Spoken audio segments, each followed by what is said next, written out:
Randoms playthroughs, where I play Lord of the Rings living card game 2-player progression.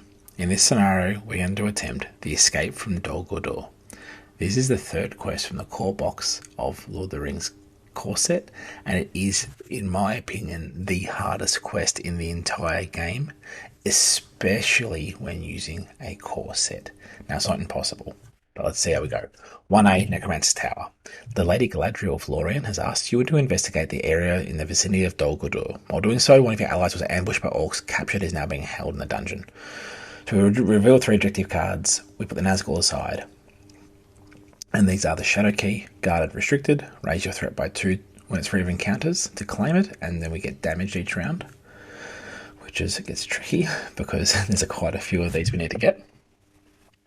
We have the Dungeon Torch, which is Guarded, Restricted, raise your threat by 2 to claim this objective when it's free of encounters. When claimed, attach to a hero, and the third is Guarded, Restricted, the Gandalf's Map, raise by threat by 2, and it cannot attack or defend. So that's good. We're going to get the map first. We're going to go for the map, and we want to get on Eowyn because she's only getting a quest. The other one increases your threat by 2. One of them damages you. Right, so you got the constant damage like archery keywords or the goblin snipers, and it's painful. So here we draw 3 cards from the deck, and it's guarded. So we just need to place it on there. So essentially these are in the staging area. We place these cards on the respective objectives, and when we clear them through traveling, through or clearing locations in the staging area, we will then be able to exhaust our hero to do so. Now, there's a lot of setup happens here before we know which which hero is ambushed by orcs, right? And then there's the tower gate, and then we reveal the card as requested and place that there. So there's that's the setup. So we have a starting threat of 9 first round. The Nazgul sits aside out of play, but this is the one time where when you rescue a hero and something happens with a quest card, that a card off the side comes in. And this doesn't happen in any other encounter in the game. This is just early typesetting, but it's a 45-4-3 9 threat enemy, so it's a big baddie, right? So it's finishing off here. 1B, when revealed, randomly select 1 card from amongst your heroes to do so. Now, we haven't flipped to 1B yet because we would actually draw our cards up, right? The setup's done, so we drop our cards, and for whatever reason, I must have been exhausted, tired, or I've played too much Arkham or whatever, but I've dropped 5 cards and not 6. So I've already given myself a handicap on a very hard scenario. Horn of Gondor, Forest Snare, Galadriel, Gondolin, Quick Strike. Not too bad. Would have been dying for 1 more card, right? But hey, that's okay. You're allowed to make mistakes if they make it harder for you, right? Isn't that the rule? Should have Gondor, super. There's 3 of these in the deck, and there's Calabrian Stone. So that's going to help Aragon. And also smooth those resources. Wow, okay. That's probably the best draw, having those 3. Unexpected Courage, Calabrian Stone, and that there, which means I can play turn 1 UE, or I can play Calabrian Stone. Alright, so we're going to randomly select a hero, and we cannot play more than 1 ally each round, and we must have 1 objective card to progress, right? So lots of things happening. What we will do here is I'm going to roll a dice, right? I'm going to roll a dice, and it's going to be my hero. So 1 to 6, can't lose Eowyn, right? So it can't be a 6. Okay, 3, I lose Beravor, which, you know, look, I don't want to lose anyone, but she's gone. So I flip her over, and I treat that as done. Now, the thing here is, because she's not there, you don't gain resources for her. So unless she comes back 4 rounds in with 4 resources, you don't have resources for her. You still start with the same threat, but you don't have the resources, right? Because now we do the start phase, right? And so this is where it all happens. And so yeah, this was recorded before my other video where I used the gold coin as my tracker. So we'll see how I go with remembering who's who using the Rohan horse there. All right, first round I play the Blade on Legolas. It's a pretty common combo. This is probably one of the more powerful decks setups out of the core box. Yeah, that's why I stuck with it. You'll see that not all quests are win. I've played this scenario 6 times with this deck, and I've won once, and it was a scraping, right? The question is, how many times did I win on camera, right? Yeah, so we'll play Unexpected Courage here. We'll tap that, increase it, then play Calibrian Stone. Let's use the Aragon Theodred trick here to quest. So we'll quest with Eowyn and we'll quest with Theodred and Aragon. We'll give Aragon a resource to then allow him to ready up. So that's a pretty common approach here. It's one of the things in the core set that's helpful and works nicely. Given I lost Beravor in that initial starting piece, there's around 2 willpower a turn that I miss out on, so I need to get it back. It's negated at least with Calibrian Stone, which means I can match the 9 here. Right, I'm requesting for 4 plus 4 plus 1 is 9, which is nice to at least match it. Do I want to send anyone else? If I do get ahead, I can send Denethor for 1, assuming he's not going to do too much there. So we're still going to draw 2 cards out, so it'll be a hard first turn, right? So let's readjust my number. So 2, 3, 4, 5, 6, 7. 2, 4, 6, 7. So even 7 against 10 is tricky, but we'll do that there. Questing for that there, we draw the first encounter card. Yep, driven by Shadow, which means that we're going to increase the enemy location by 1. Which, look, we fail already. So 7 to 11. And then again, the second one, Dol Guldur Orcs, do 2 damage. For the first play, we'll do 2 damage to a character committed to the quest. And that applies now. So, like, that one was drawn out and it's the end of the phase. So that means it actually adds on to the Dol Guldur Orcs as well. So it doesn't matter if the order of drawing, it's going to hurt overall. So it goes up by 3, up by 3. And then the damage will go on the first player. So that damage gets put down from there. You can see that already the compounding effects of being damaged repeatedly. So it goes on to Denethor, grab some tokens, and he'll start to get hurt.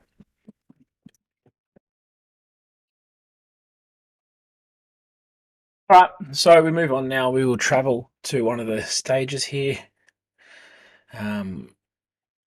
You can see very quickly how you can get into trouble in this scenario. Now, this is one of the hardest scenarios in the game outside of the Black Gate opens at Mount Doom. And we're using a limited card pool here. So, travel first, Pandem. So I pick the least, like I want Gandalf's map, but if I travel to there and not clear it, I don't have to draw cards the next turn. Like there's each location that come out is not great. That surge at the start didn't help. Like this is so many things that are not having Doomed one. Right, all locations are hard. So we're gonna defend. There's no one to defend on this side, so I'm just gonna take it undefended, right? So the player must choose an exhausted character he controls, so nothing happens there. That's fine. But still 2 damage I take undefended against that one there. Which, getting really excited here. I don't know why I didn't put the damage down. Aragon, okay, Legolas kills him. Let's play undefended damage on Aragon. Right, we'll put that on there. That's fine.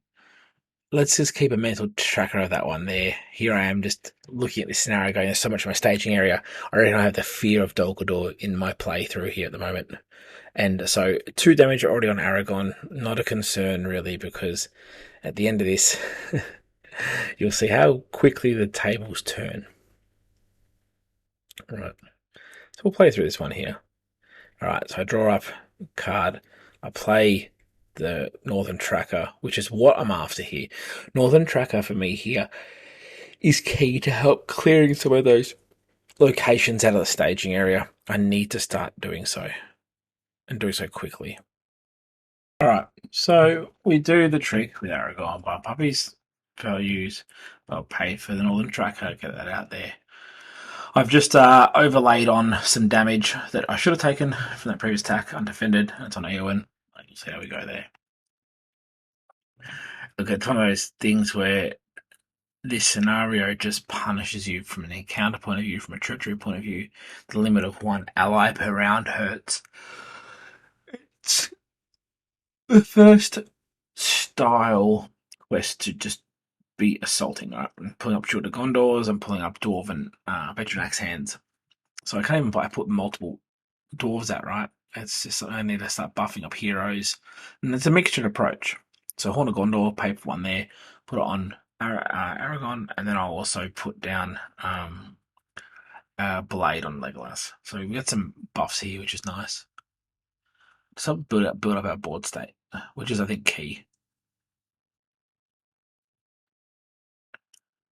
All right, so now we're looking to quest. We're going to quest again to clear some of these locations off of our staging area and free up some of the objectives. So you can see there's a 2-threat location, 2 quest point location on the map, right? So looking to get rid of that somehow. Ideally, something like the Northern Tracker is going to help us here, right? Northern Tracker lets us put things down nice and easily. Put down the wrong token on Aragon. And here I'll click and realize what I've done. Do the Denethor trick.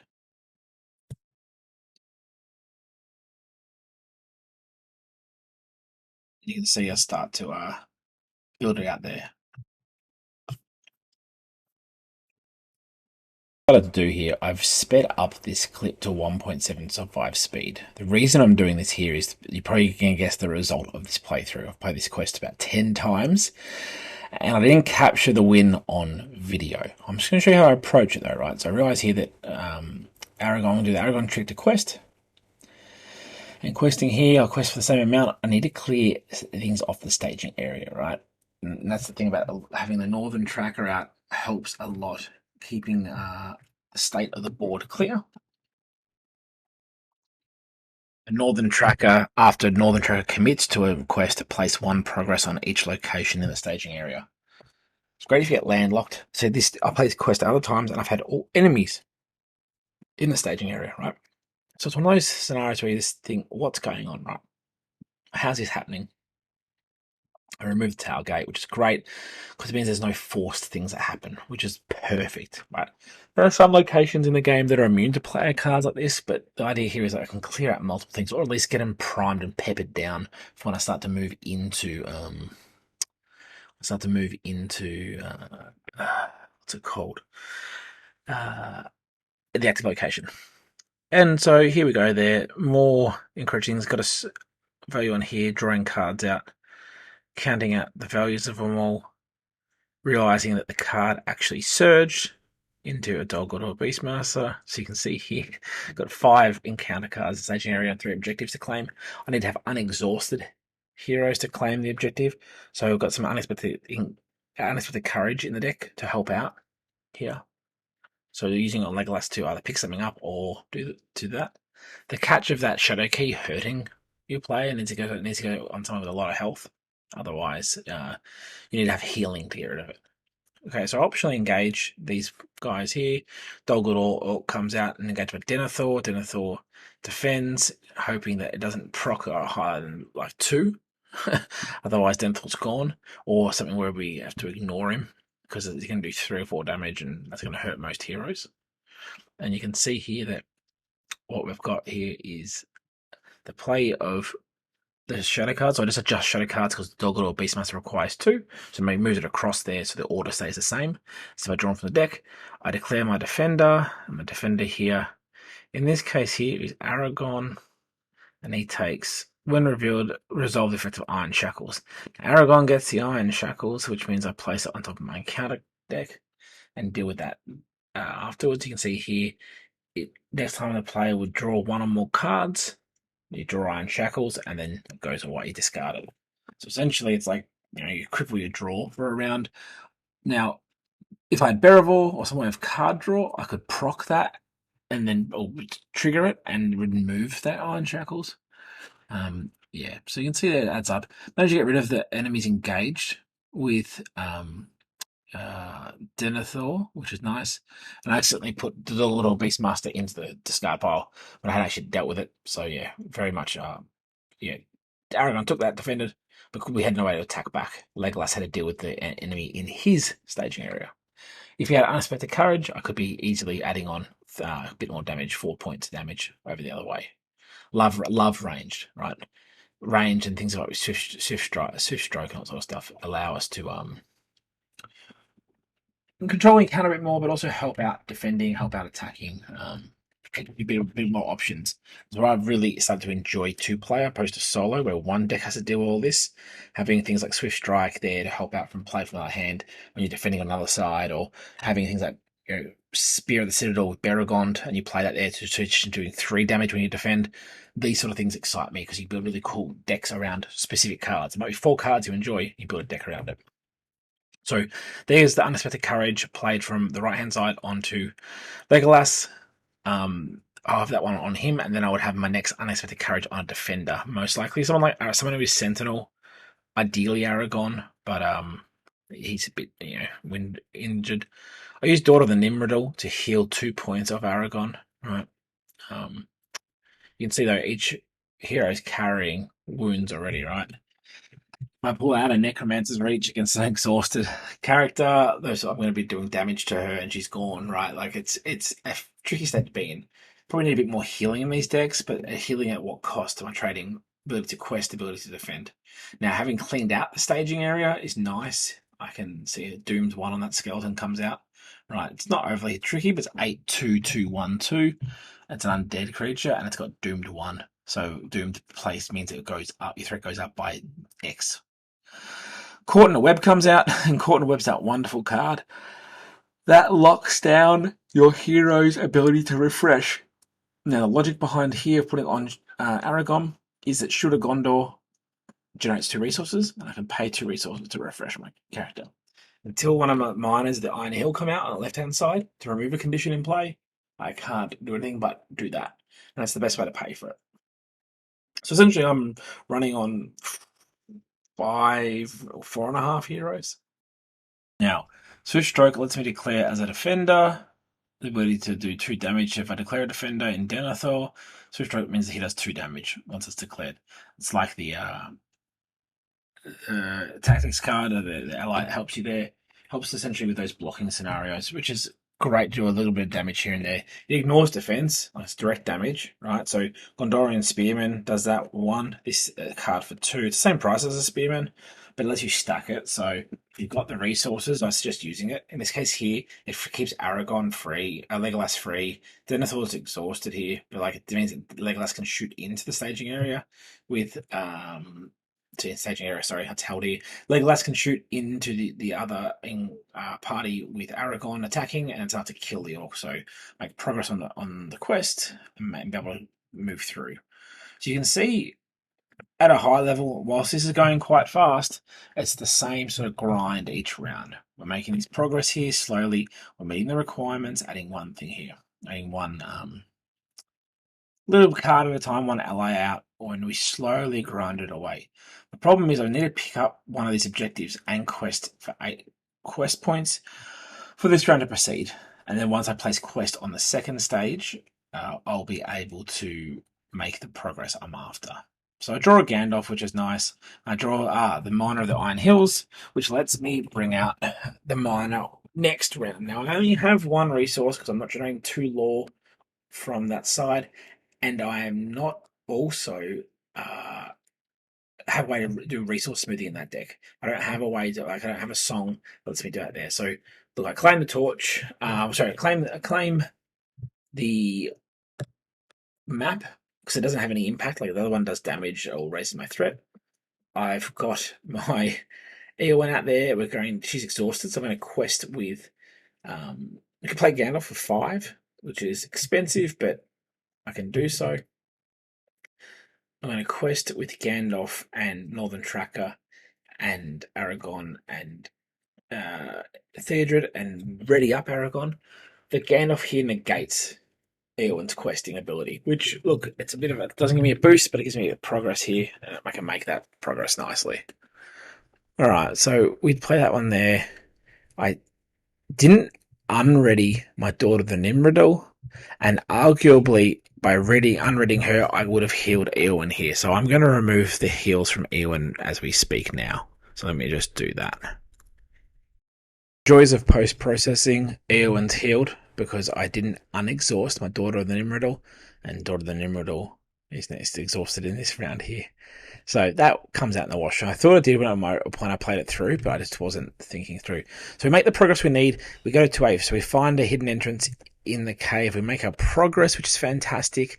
Now, until we have progress on there, we do not reveal up Beravor. The moment we reveal Beravor, we, however, do trigger the Nazgul of Dol Guldur, which is an absolute menace. Now, here I'm looking to optionally engage Uftak. We're looking to pull him out, and in this, I need to pull out him. I'm going to trigger also the Dol Guldur Beastmaster. I don't have much to defend with on Aragon's side. I can chump block with Denethor here, but not chump block. I shouldn't chump block a hero, but he's going to be chump blocked if I'm not careful. So we do 3 damage. We do the extra damage here, which sees Aragon at 3 out of 5. I've got no way to strike back, right?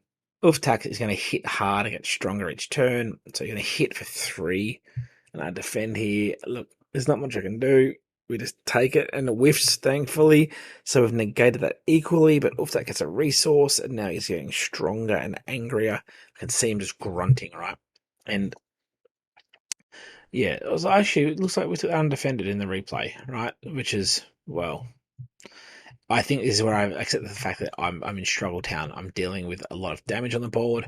I haven't got the resource I need. I need a quest for 15 to pass this one. And the moment I make progress on it, out comes the Dol Guldur, right? Nazgul, which is big screechy boys, flappy black sadness and fear. I think I've got the black gaze upon me, because I tell you what, it's grim. And this is you'll beat your head against this quest 10, 20, 30 times. It requires luck of the draw, a decent deck, and potentially even just two-handed, right? The campaign that it's built into the revised core set, along with the cards in that core set, is great to help with this. If you have the Elf starter deck or one of the 4 new starter sets that came out with the revised core, absolutely, you're in a good place, right? But you can see here, this deck is made up just of a revised core. I'm missing the rings and the elves and all those wonderful things. But I use a quick strike here to eliminate one of the threats in my area. So I exhaust my character to do an attack out of sequence, and I don't have to worry about dealing with the attack inbound. So quick strike and allows me to do that attack. So I just have to exhaust to do it, but I don't have to worry about putting shadow cards down and that sort of thing. It opens up a player attack window. So if you look at the timing sequences, it's handy for that. So you can play it in an action window. Now I made progress because I killed an enemy, which is great. Puts progress on the thing. Beravor turns around, but we hear that screech as the Nazgul comes into play, and I'm grabbing my ears as I record this. We all can picture that theatre moment where we watch Lord of the Rings in the cinema and we heard that screech, right? Which is just, I've got goosebumps thinking about it, just recording this. So we do the Northern Tracker trick, we do the Aragon trick, and we bring Beravor along because I just need a quest and get things out, right? It's such a punishing quest because I'm trying to quest beyond what we have here, and try and make real progress against this quest. And you can see here I draw up some expensive places, so it's quite a lot of threat. It's 9, right? 10, so 5 from the Nazgul, 3 and 5 from the 2 locations, and you can see this board state getting pretty grim, right? And I'm glad I've fast forwarded this one here because you can just see, it's like watching a car wreck in slow motion. It's happening. And I advocate to always persevere through these things. I've won games where we have a state like this and it looks grim. Until you start losing heroes, don't give up. Who knows what the cards will do? The cards have a mind of their own. They're a fickle mistress. But you can pull some amazing victories from the jaws of defeat. You can almost think the ring's going to Sauron, right? It's almost handed over, yet you somehow pull a win out. And that's one of the tips I would take away from this video is persevere. Now, don't bang your head against a scenario you can't beat. Don't let the enjoyment be sucked out of the game, but play those rounds to the completion, right? So jump block here, bye bye. Like you can see, just it's quickly going downhill. 5 against Uftak, and that will do a lot more damage against him, but not enough. Like 4 against Uftak, I should say. Nimrodol's going to do some healing. It's the joy of being an action window. I can do it at the end of the round, so use it where it needs to be. These are handy for scenarios later in the campaigns, not this one, but other cycles where damage happens via the quest or a poison happens at the end or before the start of the round. You can heal at the end to avoid those things or place it where it needs to be, as opposed to procking everything in the player window where we deploy our cards. So this is a point in reflection where I should have played Gandalf here, or previously played Gandalf when I played him before, or the previous one. Play this one, because I had to bring it back to hand, where I did direct damage against the Nazgul, or somehow figured a way to hurt that Nazgul quicker. Like either engage it, defend it, just go after it, because that Nazgul is anxiety inducing, right? So play there. I think I drop. I do damage against. Okay, I do damage against Uftak, right? And that was the decision. And I could have just tanked out Uftak with Beravor or someone, and then had everyone else attack, or Denethor, and then have that whole side attack, and I would have been able to knock him off. So that means Gandalf could have done his damage against the Nazgul, or I could have drawn him and defended with Gandalf. There's so many things I could have done there, and that may have resulted in a different outcome than what we're about to see. And this is the joy of this game. There are forks in the road you make decisions on and go, yeah, that was good at the given time, or maybe in hindsight I should have done this. And sometimes it's, I won't say it's YOLO, because that's more being reckless, but it's very much a time where you go, yeah, I'm going to make progress. And I can see myself even playing at 1.5 speed here. I'm making decisions, right? I'm like, oh, I should have done that, shouldn't have done this, right? And you can see the thinking. Like, it's great to have a sit down and think. I enjoy this game beyond words, and it's nice to sit down and think about what's going on, but you can just also reflect upon it. Biggest takeaway is learn from the mistakes. Understand that the encounter card has happened. Understand that treacheries happen. Understand that surges are a thing. And from there, we can learn an encounter, and you can prepare for it, knowing when to keep a hero back or a quester back just in case, or knowing when I shouldn't quest with everyone, or where if I do I have a tech to mitigate a treachery coming up that could hurt exhausted people. You can see here another skeleton, Ungoliant spawn.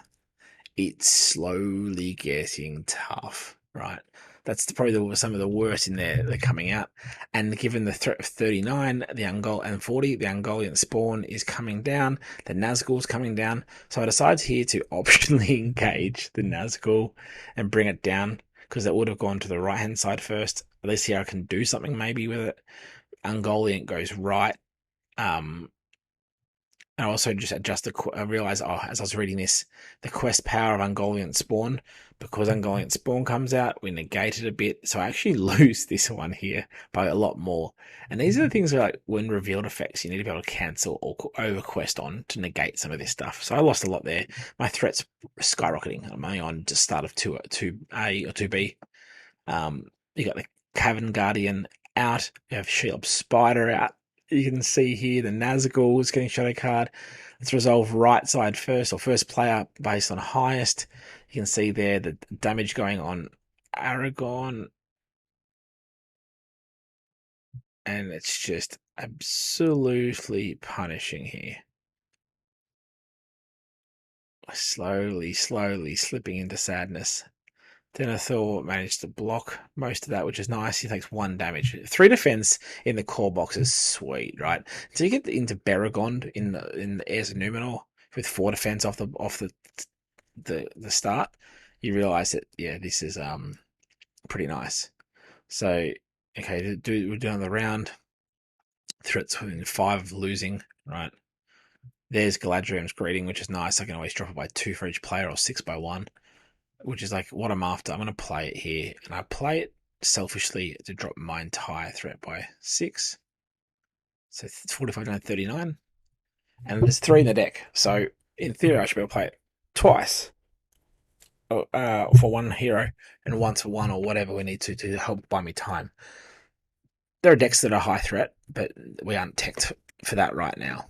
So going through here, we play self-preservation to heal, and self-preservation lets me heal 2 for a hero, and I can keep exhausting that.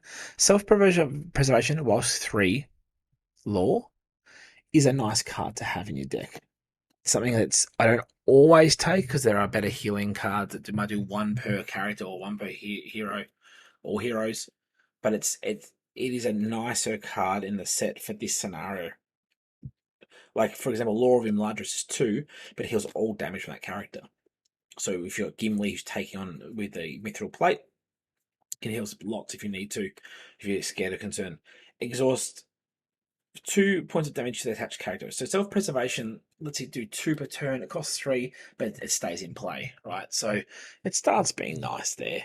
Look at that, even though 2 damage, Aragon 4 damage, Theodred down. Like, we are just getting multitudes of sadness here. So yeah, out comes my encounter cards. Another Caught in a Web. I do again. I'm not concerned about it being on Aragon because I'm getting those 2 resources per trigger, and we're slowly going through our deck.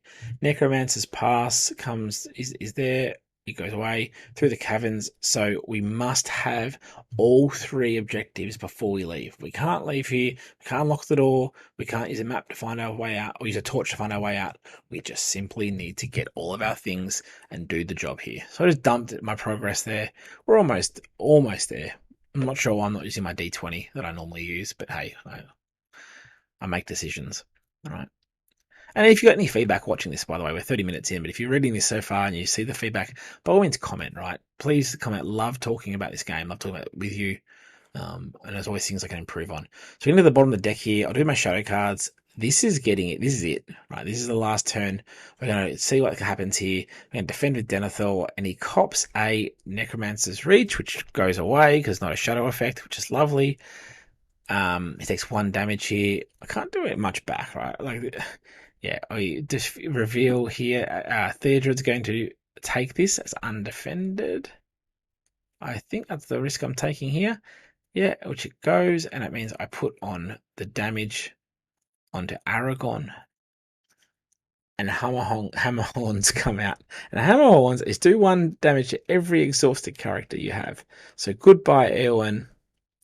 Goodbye, Aragon. And they go over. And Hammerhorns has destroyed me. And that's... Oh, yeah, it's 2 damage if undefended, sorry. So by goes Theodred. And that is a hand wiped out. To a point where I've gone far out. I can't do this. I now have other heroes in the staging area, in the engagement area dealing with me. That has caused a bit of heartburn. So that it was my attempt at the escape from Dol Guldur, the 3rd and final quest inside the Lord of the Rings Living Card Games revised core box. Thank you for watching this one, and I hope it shows you that you need to persevere, but you can crack the code, right? It does, just because I stream my videos and record my videos doesn't mean we always get it right. It is hard. I will revisit this series and this particular one. I think as the card pool expands, I will probably play this as a campaign and see how we go from there. I might include some extra cards. We'll see, because I'll add the Oath and the Caves of Nib and Dun in. I think that's the Dark of Mirkwood series. But we'll go from there. Anyway, that's one of the enjoyable scenarios. If you're like Scylla from the Da Vinci Code, maybe self-flagellation is enjoyable. But that is the Dol Guldur. Thank you for watching. See you next time.